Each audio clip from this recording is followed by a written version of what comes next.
Welcome to EQBloom. Today's video explores a complex and deeply under-recognized set of neurological conditions where the immune system meant to defend the body turns against the brain. This episode is titled Autoimmune Encephalitis and PANDAS, when the immune system attacks the brain. These conditions are life-altering, both for those who suffer and for their families, and yet they remain poorly understood, even by many clinicians. You'll see this illustrated as glowing antibodies bind to neurons, symbolizing the invisible storm occurring within the brain's most delicate systems. Let's begin by understanding what autoimmune encephalitis truly is. Autoimmune encephalitis, or AE, is a condition in which the immune system mistakenly targets components of the brain, most commonly receptors on neurons such as NMDA, AMPA, or GAD65. This immune-mediated inflammation of the brain can lead to a cascade of neurological and psychiatric symptoms: seizures, hallucinations, catatonia, memory loss, language difficulties, and in some cases, even personality disintegration.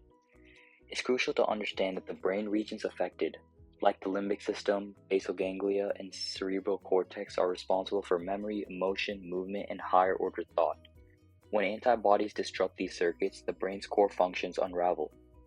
Triggers can include viral infections like HSV, tumors, or sometimes unknown sources.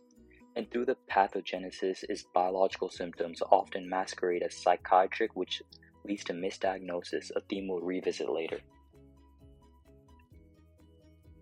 In children, a similar but distinct phenomenon occurs, commonly labeled as PANS and PANDAS.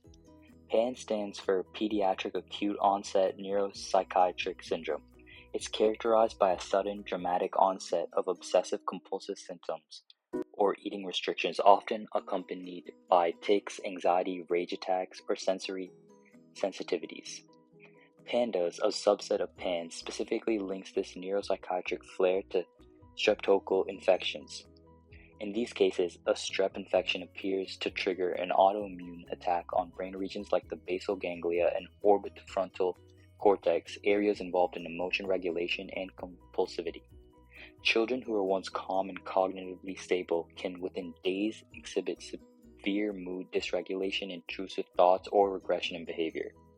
The visual here, an inflamed children's brain with streptococcal bacteria, is a metaphor for the inflammatory bridge between infection and altered behavior. Let's dive deeper into the molecular biology. How does an infection in the body translate into a psychiatric or cognitive condition? The blood-brain barrier, BBB, is normally our brain shield, but infections can increase its permeability, either directly or via systemic inflammation. Cytokines like IL-6 and TNF-A rise, and in individuals with certain genetic susceptibilities, this leads to the creation of autoantibodies. These antibodies, such as anti-NMDA receptor antibodies or anti-dopamine receptor antibodies, then cross a BBB and bind to their targets on neurons. Microglia, the brain's immune sentinels, become activated, releasing additional pro-inflammatory molecules and engulfing synapses.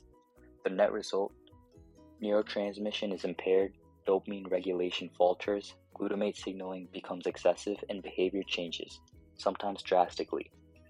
This slide shows that immune brain crosstalk is not benign.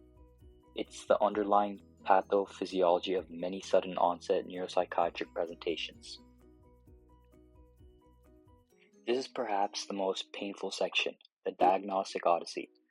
Autoimmune encephalitis, PANS and PANDAS, often get misdiagnosed as primary psychiatric conditions. Children are told they have OCD or bipolar disorder. Adults are sometimes labeled schizophrenic, psychotic, or maniac. Yet many of these individuals are experiencing an immune attack on the brain, not a purely psychological disorder. Why is this mislabeling so common?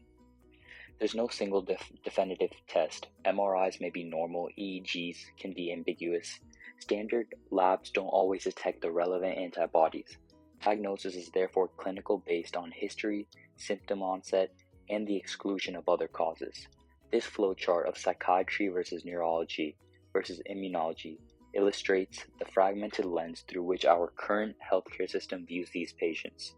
We need an integrated framework, one that bridges these silos.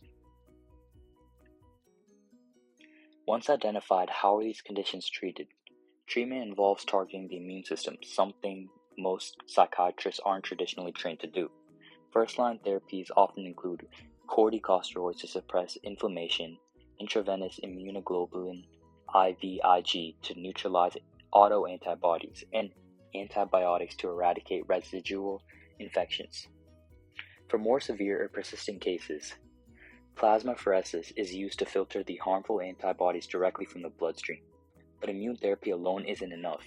Behavioral interventions such as cognitive behavioral therapy (CBT) can help retrain effective circuits. Nutrition changes, sleep restoration, and a stable family environment also contribute significantly to recovery.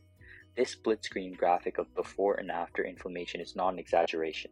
Children and adults have made remarkable recoveries when their immune systems were treated, not just their symptoms. As we close, I want to leave you with this. When a brain is inflamed, behavior rewires. That's not a metaphor. That's physiology.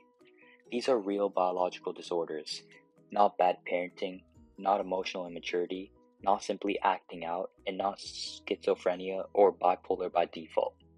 We need to listen to parents. We need to take sudden personality changes seriously. We need to unite psychiatry with immunology. Awareness leads to early recognition. Early recognition leads to treatment, and treatment can mean full recovery. If this episode helped you understand the intersection of infection, immunity, and cognition, subscribe to EQBloom. Our mission is to illuminate science that heals minds at the root cause.